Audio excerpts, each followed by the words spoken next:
What's going on, AfterBuzzers? You are watching the Frequency After Show, Season 1, Episode 1. We're talking serial killers and time travel. Stay tuned. You're tuning into the destination for TV superfan discussion, AfterBuzz TV. And now, let the buzz begin. I don't really know. We can't really dance to this. It's kind of kind of a sadder tone. We'll just sway to it. What's up, everybody? Welcome to our newest after show, the Frequency After Show. We're talking the pilot episode tonight. I'm your lead host, Olivia Gabaree, and you can find me on Instagram and Twitter at @thereal_O_G. And I'm joined by my panel. Hey guys, I'm Gabriel Gonzalez. You can find me on Twitter at @DoubleG on TV. Check my profile. I did an exclusive interview with singer-songwriter Abby Scott. All right, and you should know me, and if you don't, I'm Chaos J, KAAOSJ. You can find me on Twitter as Chaos J. You can find me on Instagram as Chaos_Oceans31. Oceans, why? Because your boy's so wavy. Let's go. That was the best intro I've heard in a long time. I need to step up how I introduce myself. I gotta switch up next week.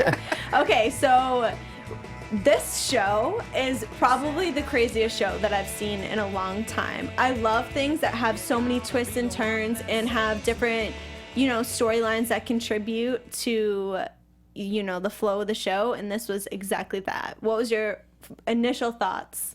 I mean, for me, certainly there are a lot of jumps, and they do it in a way that's a lot quicker than I think a lot of shows that you're used to maybe flashbacks happening. So that was a little jarring to get a hang of when you're also trying to keep track of all these new characters we're being introduced to.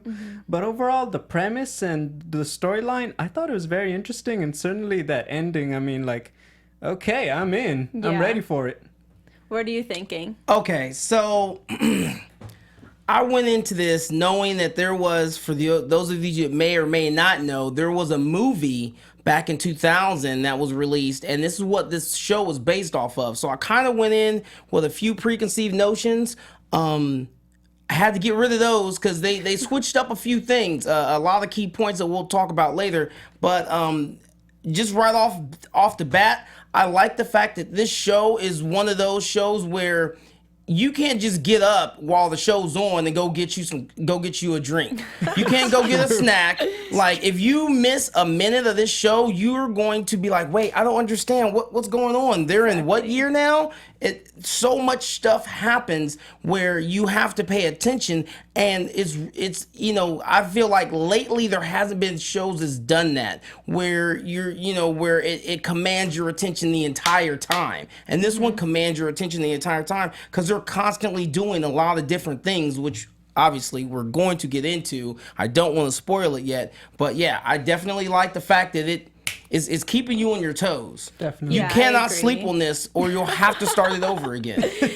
I just think the writing's amazing, and it definitely made me excited to see what this whole entire season has in store. I do agree that it started pretty quickly. I didn't expect all those bombs to drop right off the bat, but that just means that there's even more to come. Exactly. I definitely agree, because I felt like, again, based off of what I know from the movie, all the different, like you said, all the different bombs, they're just like bam, bam, bam. They're just constantly hitting us. And I'm like, wait, you're giving away everything. Like, you still got a whole season left, which means, like you just said, it's just gonna get crazy. Yeah. But I think that's great, because if you watch the movie, well, you want something new out of it. And what I like is it's such a great departure. Obviously, in the movie, you had a father and a son. This time, Raimi, Peyton List is a girl, so there's that dynamic going on. And certainly, they condensed it. If you've seen the film, essentially it ends, they kill the same person, past and present. I doubt this is going to go that way because they've already had so many twists for the pilot episode, but it's going to be interesting to see now, how do these characters grow? Because certainly I think if you haven't seen the film, you are completely going into this fresh, and that's okay. Yeah, you do not need to watch. I'm sorry. You don't need to watch the movie to get what's going on in the show. Matter of fact, I would say don't even watch the movie. Watch the show, watch us, and then we can talk about the movie afterwards. Okay, deal. He's ready Maybe for at the end of the talk. season we can do we could compare and contrast the two. There That's you a good go. idea. Okay, just looking ahead. But speaking of looking ahead, ironically so. But You see what I did there? We start off the episode in present time, and we get introduced to Rainey, the main character. She is just introducing to us to her life and her thoughts about her father. She sees him in obviously a very negative light. She sees him as kind of like a traitor, a dirty cop, and we find out that he was an undercover New York detective, or a cop detective, as she is. And I thought it was kind of weird that if she was kind of hating on her dad so bad, she basically followed in his footsteps. Definitely. I mean, like, okay, so if you didn't want to be like your dad, why are you going to law enforcement? I mean, you didn't want to be a nurse like your mom. Yeah. But I guess maybe that's something we come to learn when she starts comparing, her new life, I guess, compared to her old memories, or how, vice versa. It's kind of hard to get the words out for that one, but definitely I think that's something that should be explored because it doesn't make sense right now. Right. Well, what I think is that she wants to clear the family name because there was such a bad rap after her dad died. She even mentions in the episode where she says, literally, there's headlines about my dad being a dirty cop the day after after he was killed. I feel like she decided to go down that path. One, because she was probably, that's probably what she wanted to do anyway, but it's just like, okay, now I really do have to do this because I've got to clear the family name. Like, I've got to, restore some honor to our name since my dad jacked it all up, which is, another part of why she has such resentment towards him. Exactly. That's what I think. I may be wrong. No, I definitely agree with you. And I mean, as we saw within the flashback, she admired her dad. She even went to say that he was her best friend. He was her hero. That's exactly how she explained it. So, I mean, it's kind of weird that she fell into all those headlines and kind of agreed with everybody else and didn't really explore it until this point in time. But I mean, I'm kind of glad she did. I have the feeling that maybe she didn't fully buy into that original story that her dad, was a dirty cop. When you see the little things like she hides the fact that she gets the birthday presents in the coffee can with the American flag sticking out in the dirt. So I think maybe there was a little bit of denial there, and maybe that's what allowed her to put it aside and become a cop herself. But right. Like you said, I think we need to see it, and certainly I'd like your theory. I think that makes a lot of sense when you look at what we have so far. Exactly, and her perspective could be totally crazy because she's working in this atmosphere every single day among people that worked with her father, who were trying to tell her like that he was a dirty cop, and when that wasn't even necessarily true. So it's her birthday, and all of her family and her friends are together, and her, well, not fiance, but we find out he was soon to be her fiance, comes across this ham radio, right? And he is doing everything to get it up and working again. And she got kind of upset. She didn't want it to start working because it was her father's, and it brought her back to a time where she wasn't happy about. Yeah, she wasn't happy about. And I don't blame her. It's her birthday. Like, why would you want to go there, right? I mean, I'd probably be thinking if I'm her, okay, well, why are you and my best friend playing Einstein tinkering with this radio? Don't you have something you want to give me? That's so true. Like, it's my birthday. It's like, hey, are you forgetting some? Maybe that's why she was angry. Well, basically, she should have just, put on Beyonce on the radio while they're still setting up and everything. Put a ring on it, and then maybe he'd have got it. Oh, single ladies. He would have got the hint, right? But instead, we went a completely different direction. I mean, I'd be a little angry too if I was going to be expecting a nice gift like that. Don't you think, man? But at the same time, granted, yeah, she did prematurely find out that he's planning to propose. You can't rush that. Like, just because you found it on Monday doesn't mean he's ready to drop on one knee on Monday. But it was her birthday. It was, but he may not want to do it on her birthday.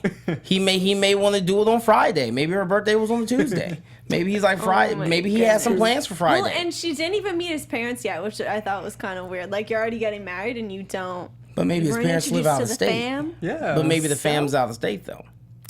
So what? We could have flew them in or something. Road trip. Yeah, whatever. Okay, so the radio gets to working, and she gives it a chance, and I mean, it was a little weird, right? It was weird. I feel like I wouldn't have given in that quickly.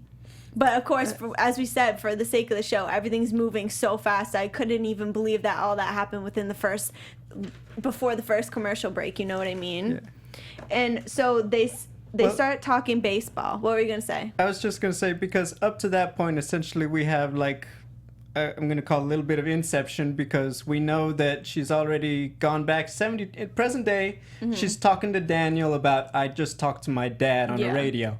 Then we already go back 72 hours. Then the birthday, she's talking on the radio. And then we go back again to 1996 when Frank is talking. So that's 3 jumps essentially that the viewer has to keep track of. So like you said, that is a lot to, for the first time out. And you're still saying like, wait, what's her mom's name? I don't think she maybe only said Daniel's name once going into that. So I think that's where maybe a lot of that confusion came in. Mm-hmm. Well, I mean, for us, we're sitting here taking notes, but not everybody's sitting in their living room with a notepad, So lucky for you, we have it all written down. Yeah. So she starts talking to this man, and they're talking baseball, right? And he's making predictions, but she's like laying down the facts right there. And the first thing I'm thinking, I was like, go play the lottery or something. Like, I was like, use this to your advantage. You could turn this all around. Like, what are you doing? Why are you still sitting there, right? And so she predicts the World Series, like play by play, and he's like doubting her, because wouldn't you? I mean, think of his perspective at that time. Would you ever believe in something like that? Yeah, oh no, definitely. So it made a lot of sense why he was just like, okay, who is this? And he was skeptical, and then as she started to divulge more personal details, he just went like, who is this? What is this game? Oh, you trying to hurt me? And he just got real just hardcore on her. So it makes sense, because the first thing that comes to your mind when you're in a situation like this is not like, oh, maybe I'm talking to someone from the future. Right. Yeah, it's like, who's messing with me? Like, right. Prank caller. Exactly. Right. I guess maybe another important question to ask: who did he think he was talking to? Just some random person on the radio. Yeah. I mean, that just he wasn't sports. with his wife, apparently. So that's true. We knew that he left his family behind for. Yeah, well, he went undercover, yeah, so I guess that's something to think about. I thought it's like, was he trying to, like, I don't know, I don't want to say we were that far behind back in the 90s, but then again, I don't remember it. Like, was he trying to talk to HQ, like, is this how he kind of checked in, maybe? Because we didn't know yet when he first made that call, you know what I mean? So I thought that's maybe what it was. Oh, that's interesting to kind of think about. Like, did he think he was talking to another cop? Right. And, this was their secure channel, you know what I mean? Yeah. Well, we found out that they had been using it together, him and Raimi, to contact astronauts. Yes. And he said, if you do this the right way, we could really talk to some people. So maybe it was just a hobby. I mean, he was undercover. He had no friends or no family. His only hope was this radio that he could maybe make a friend or talk to some strangers, True. So they start talking baseball, and obviously they're both skeptical, because who wouldn't be? It's just such a bizarre situation. But then he drops his cigar on the box, and in real time for her, it's burning, like she's watching it burn. So I guess they're just living in parallel times, or how would you even explain that? Right. No, that's exactly what it was. Is if you think of her present day as a straight line, a straight timeline, and she's going down that timeline, then you have 1996, which is also a straight line. They're pretty much running parallel, and everything is happening, if it's 9:53 there, it's 9:53 in 1996. Okay. So if you think of it like that, as two, there are two timelines going the same path at the same time, then I think it kind of makes a little bit more sense. And that's exactly what it was. Like you said, same time, real time, as he's burning the top of the radio, she's seeing it burn. So, yeah. It's kind of hard to like grasp like the whole concept of how the time is working. That's and what this makes is why you gotta pay attention, girl. It's what makes things like, you know, any time travel movie and, you know, TV show, whatever, so freaking like, you know, it can give you a headache because it's like, okay, so if that happens, then what happened here? Like Back to the Future 2, if you saw it, okay, why can't they just go to the future? Because it's different now, so that's why they have to go back. Well, and that's when you start getting into parallel universes and dimensions and like I was timelines. Thinking about that space movie. What's that space movie that came out not too long ago? Is it Gravity? When he's watching like what's happening from a I don't know. See, like this is all messing me up. But I kept thinking of Back to the Future, how every single decision you make contributes to like who you are, who you become, like things that you don't even realize. You know? Things that you don't even take into consideration. Just the fact that you made a change affects something completely unrelated to you. Exactly. And then we're probably going to see more of that manipulation. Let's say, you know, for whatever reason, Raimi ends up with a new cut in the past. Present day, she's going to have it in the future.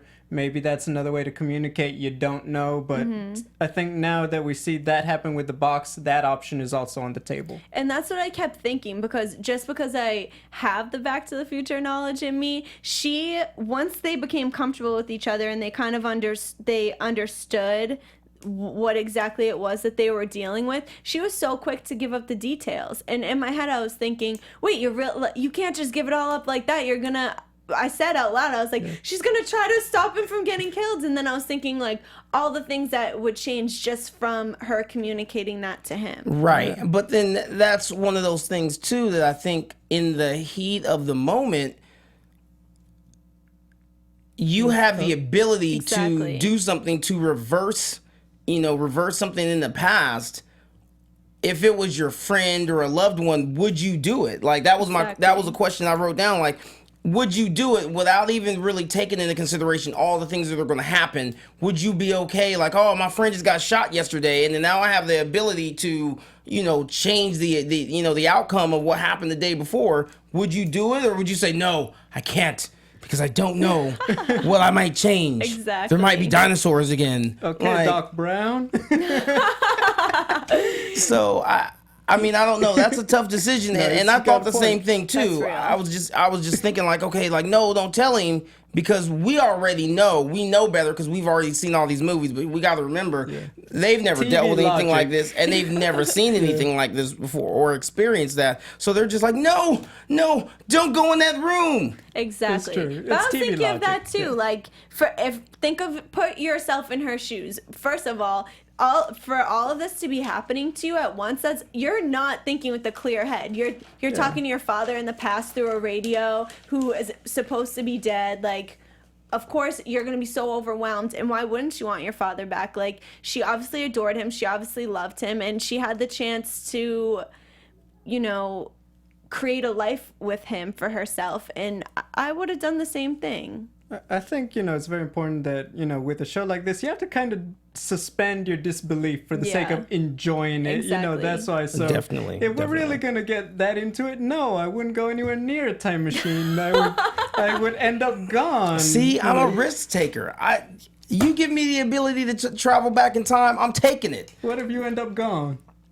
I mean, right. I mean, true. I mean, it could happen, Like, but I'm willing to take that risk at the opportunity of being able to travel back in time or modify things that might be in my advantage into my, you know. And your advantage. That's exactly what went wrong in Back to the Future. Every single experience you have contributes to the person you become, and you would just. But what if I'm a better version of myself, which is probably really hard, but who knows? Like, I can go from version 5.0 to version 20. What if you give up all the people in your life that you've met that honestly you love and they love you, and you never can have them again in exchange for all these material things? You know what? I didn't even say anything about material things. I just said changing time, like just to make things better. I mean, not at all. I may want to be broke. You know, but but I may want to have more knowledge. Either way, it's definitely something that I wouldn't have done. As I'm watching, I'm just like, no, what are you doing? But I understand why she did it.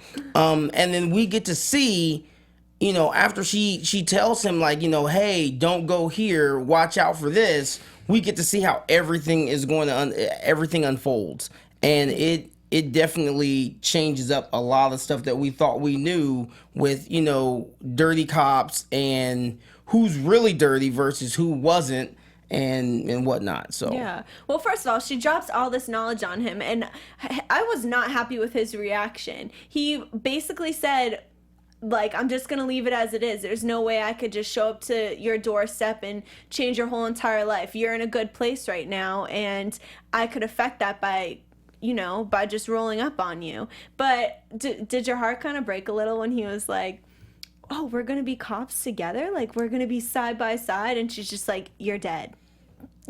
She said it so I think I will say this. I get what you're trying to get at. Yeah. I just don't know if because the story was moving along so quickly at that point that I felt that invested for my heart to break when she said it. I mean, don't get me wrong. What's his name? Riley Smith as Frank. I think he did a great job. So did Peyton List as Raimi. Mm-hmm. But it's moving along so fast that I wasn't like, oh, you're not going to have that relationship yet, because it's just moving so fast. But yeah. I get what you're saying. It was just a moment because he was getting so excited and he was so proud of her, and then she just she shut it down real quick. And then at the end of that, he just said, yeah, I'm going to leave, like you said, I'm going to leave things as is. I'm going to go with the plan. I'm going through with the sting. Right. Yeah. And then we find out later that it wasn't even really a sting. Right. He thought it was a sting, but for everybody else, they already were in on it that it was a setup. Yeah. And that's when she goes to Satch.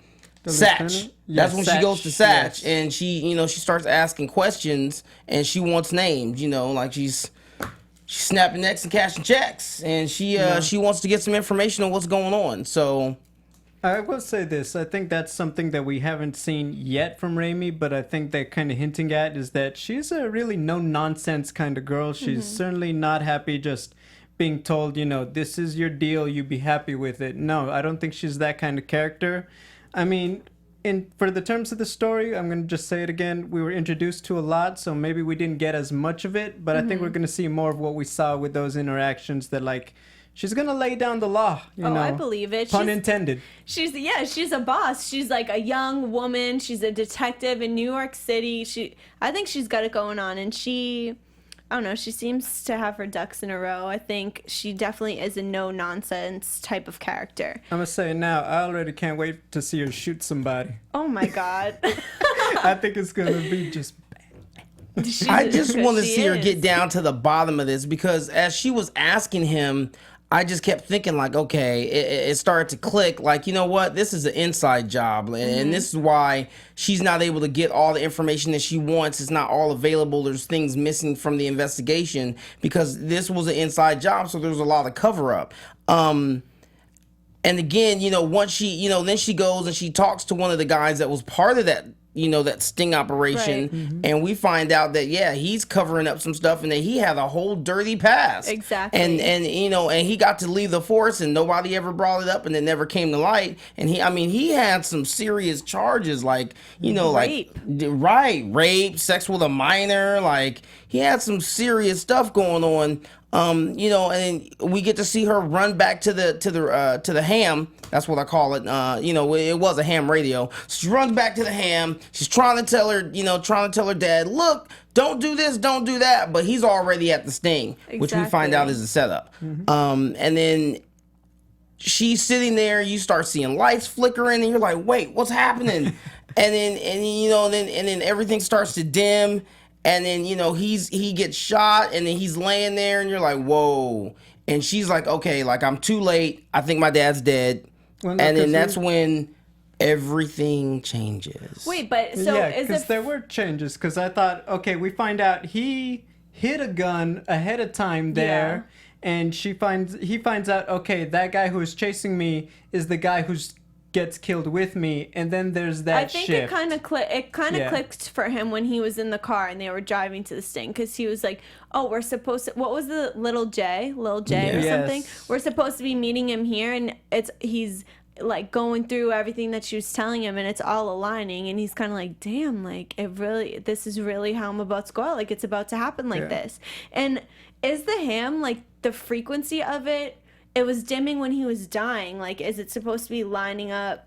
Like, I'm wondering if he was dead, would it still be working or still exist? To be honest, I thought that was maybe just done for dramatic effect. Oh, I'm thinking it's like so see, serious. I'm thinking that there's some kind of a metaphysical connection. I don't know. That sounds really good, so just go with it. Right. But I feel like as things are changing, since that's the one medium that connects those two parallel timelines, as things change with those, you know, whether it's going to be with her or with him, I think we're always going to see some kind of a reaction from that radio. Like, it's going to, you know, things are going to flicker, shake, vibrate, something along those lines. So granted, I don't think that it would completely go dead if he were to die, but I definitely think that as things change, and there's what I'm going to call for this whole season is a shift, because every time something happens, there's a shift.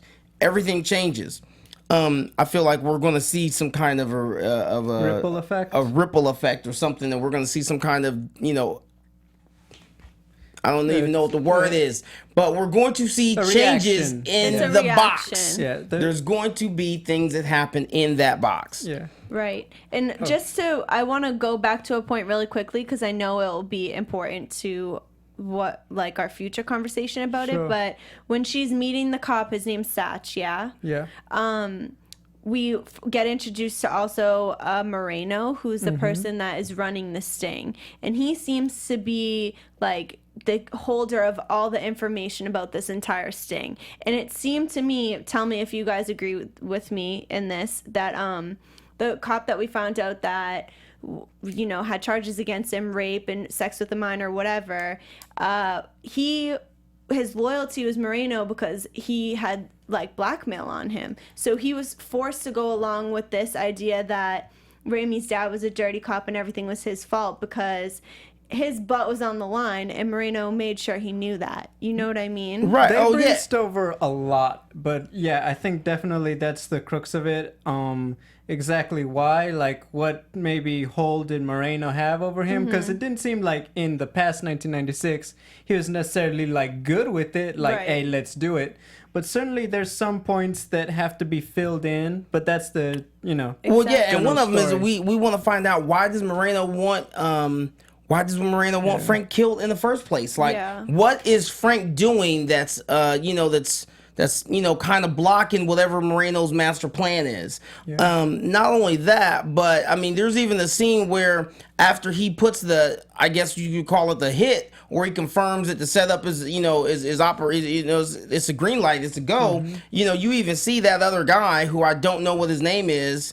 He's like, man, this ain't right. What are we doing? And that was him. Exactly. So, you know, he knows it's not right, but like you said, Moreno is probably, he's got the puppet strings. Exactly. He's holding the puppet strings. He's got everything under his control. So it's like, look, I've got you because I know that you've got dirt, and I'm going to be the one that's going to help you get out of it. Yeah. And I think there's got to be some kind. I'm assuming we might see that where Raimi has to be like, is going to communicate to Frank what happened, and in the past he's probably going to have to also address that on top of the new situation we had introduced in the final scene. Well, they're definitely gonna have to work together in order to navigate this entire storyline, because he controls the past and she controls the present, and they have to work together to make it in sync. And I will say this, I think the show is gonna take a route to, no matter what they do, maybe the season finale, but they are not gonna make it so that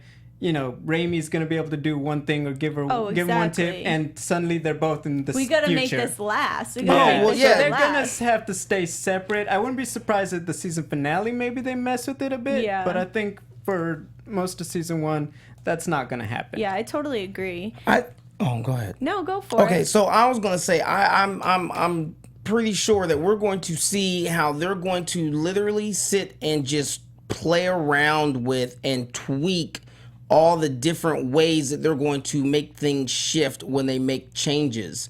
Because even even after after her dad survives that, that assassination attempt, or at least that's what the news calls it, we see all these memories start flashing in her, flashing in her mind that, it's like the past is catching up. And then she starts to see where her dad's congratulating her as she's graduated the police academy and she's become joined the force. But then you also see where present day, even though she's having all these flashes, all these memories are playing catch up because now everything's changed. Yeah. You also see where she goes in to talk to Satch. And or no, she talks to her brother. No, she talks to her friend, her best friend, childhood friend, Gordo. Right, there you go. Her bestie. She talks to the bestie, and he says something, and she's like, "Oh yeah, can't you see everything's different?" And then he says, "Yeah, blah blah blah," and then she mentions something about her dad, and then he's like, "Yeah, but your dad died in that accident." So then we see, okay, well, what? Like her dad's dies anyway. He dies anyway. So you saved him from being murdered, but he still dies. And then we see where there's another shift where she's visiting her dad in the hospital right after that right after the assassination attempt. And then we know that the Nightingale murderer. Did we even talk about him yet? We haven't yet. We're failing. So there's a serial killer in '96 that's running rampant, and he's the Nightingale killer. And we see that he targets nurses, and his whole thing is like leaving rosaries after he kills them. So we see that he's in the hospital, and we know from earlier in where they mentioned, they find, finding the remains of a nurse that was a friend of her mom's, who had gone missing, and in that now they realize that she was a victim of the Nightingale killer. So then you flash forward to where she's visiting her dad as the mini Raimi.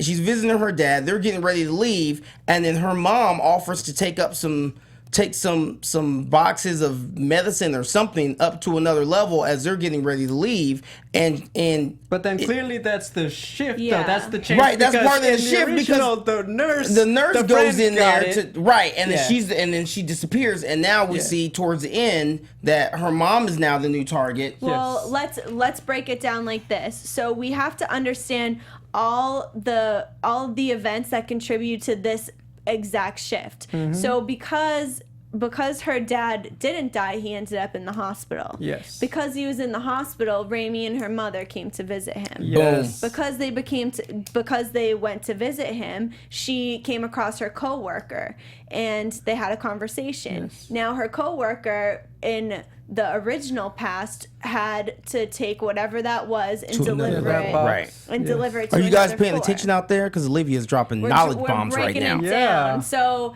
because they had that conversation, the mother offered to take the boxes instead, and as we saw it, the boxes lit up, and that was the exact shift that changed the entire future. Yes. So what was meant to happen and what we thought happened was, that killer was in the elevator with the woman, the other nurse, and killed her. But because Raimi is with her mom in the elevator and the killer now, unfortunately, she's the one that catches the wrath of the Nightingale murderer. Yes, very sinister. We can't. He's so scary. There was so much going on, but honestly, just on the periphery, that was a very shady character. It was kind of just had that predatory element, and I was like, weird. I really, really, now that we have this out of the way, I really want to see just like the depth of that, because I think that's what's gonna be the hook in this show. I mean, obviously, think the logic you have to put through to see this changes, so that changes in the future. That's great, but I think having that real threat on both sides, burn that candle from both ends, I think that's what's going to bring us back every week. Exactly. Okay, real quick. On top of the fact that, we do the after show, we're going to be here anyway. We're here anyway. I got to call a timeout. Okay. We got a new word alert. Okay, did you say periphery? Periphery. We got a new word alert. What is periphery? So where something's not center stage, but it's kind of off to the side. To your peripheral? Just a little aware of it. Yes. Right, but see, you said periphery, so I'm going to rock with it. That's the new word of the day. When, periphery. You don't want to check out that one girl, but she's right over there. She in your periphery. Exactly. I see you with my periphery, girl. I know he'll get I see you, girl. Oh out. Periphery. Hey, Word of the day. Hashtag it. Periphery. At the gym, we all you know. do it. In the periphery. But that's exactly that, and I'm definitely excited to see how the Nightingale Killer unveils, because now her dad is alive and he's a police officer. His ex-wife just got killed by a serial killer. Obviously, this is gonna come together. Yes. He's gonna be involved in this. In this investigation somehow. So Well, remember too, you know, when she goes back to the ham, and she ends up talking to her sandwich. and she's talking to her younger self, and then she ends up telling, you know, she's like, oh, you know, where's your dad? You know, I'm a friend of your dad's. And she says, oh, he's in the hospital. And she says, okay, well, tell him he needs to get back to the radio because, you know, his friend needs to give him some information, or his friend needs to talk to him. And the next scene is, you know, the little girl bringing the radio into the hospital. So it's about to get real. It's about to go down. Father and daughter are about to break this case wide open. yes. I mean, I agree. Exactly Don't you? that. Well, yeah, I mean, they have to. They have no other choice. They need to work together to make this happen. But I think it's awesome that she's like hooking her past self up, and her little 8-year-old self is playing a huge role in this because she has to physically deliver the radio in order for the communication to happen. And stuff is happening quick, like that her mother being murdered, that it happens the same night that her father almost got murdered. Yeah, well, they said 11 weeks from the time that happened. But I think more interesting is that in the present day, the Nightingale Murderer hasn't been active for 20 years. But in the new reality, he's been he's going center strong, stage, scaring New York City. You know, his big poster's right up there in the middle of. He's still hanging out in true. people's periphery. So I'm interested to see what it is that they changed that triggered him to still be around in the present time. Definitely, maybe Frank. You know, you don't know. I think we're gonna get into that. You know, prediction time, maybe. Yeah, I think that's a cue for some predictions. Oh my goodness. Now, your AfterBuzz TV predictions. All right, guys, lay it on me. What are you thinking? I know you got one. Go for it. Yeah, we homie. already know. Well, hold on. Did you use them all up? Hold on. No, I just had to check my periphery, bro. I was worried the Nightingale Killer might have snuck in here. I mean, it's just going to get better because, you know, we watched and we thought, oh my goodness, they're jumping the shark. They're giving us everything. Well, actually, no, they're not. It's just going to keep changing. We're going to get a lot out of this season, I think, just from the simple fact that they're going to constantly keep trying to modify, and for every one problem that they try and fix that they messed up from the first time shift that they try and fix is going to cause another problem. So we're going to get a lot of different timeline changes, and you know, all while the Nightingale Killer is just running rampant through the city. And then, you know, all the while she's digging up things present day, there's going to get people, you know, kind of coming down on her as well. So it's about to get hot in her. Definitely. I can't wait to see whatever showdown that Raimi has with the Nightingale Murderer, because you know that she's not going to back down. This is a formidable force, so that's going to be epic. I really want to see some storylines. Some happens to the box. Maybe it breaks for a while. Someone steals it. So, you know, whatever happens, but I think they're probably going to explore that a bit. And, yeah, I think how do you keep Frank relevant, you know, in a way? Because it can't just be you got to protect mom. There's got to be something more to that. So I think, you know, what happens there, that's going to be interesting too. Exactly. I mean, this whole entire thing is just a domino effect. One thing makes another thing happen, makes another thing happen. But I like what you brought up about the box, because the box is the key. It's like the communication between the past and present. So God forbid everything ever happens to this box, whether it breaks, it's misplaced, it's stolen, someone figures out the power that it has. What kind of effect could it have on the story? Trouble. That nerdy guy Gordo is going to have to fix it again by the time this season's over. Exactly. And not to mention, you know, Daniel played a part in this box being active too. And now we find out that he's not even part of her present life anymore. Which means he also doesn't know the box's secret that Raimi's told him in the old timeline.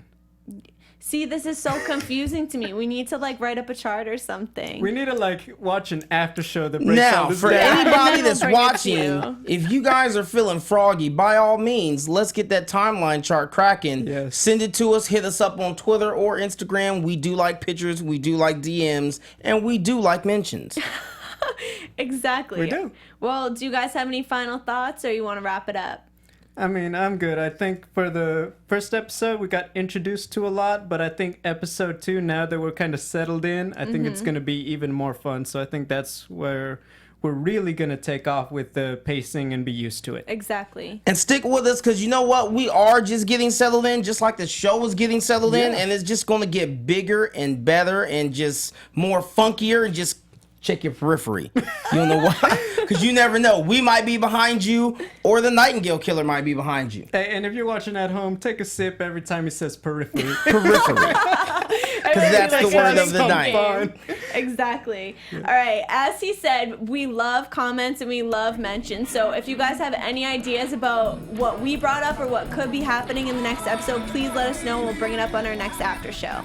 So thank you for tuning in, and we'll see you next week. As I said, I'm your lead host, Olivia Gabaree, and you can find me at @thereal_O_G. Hey guys, you can find me on Twitter all the time, Double G on TV. Check out my interview with Abby Scott, singer-songwriter. Yo, and you already know, Chaos J, KAAOSJ. You can also hit me on Instagram, Chaos_Oceans31. All right, thank you guys. Tune in for next week.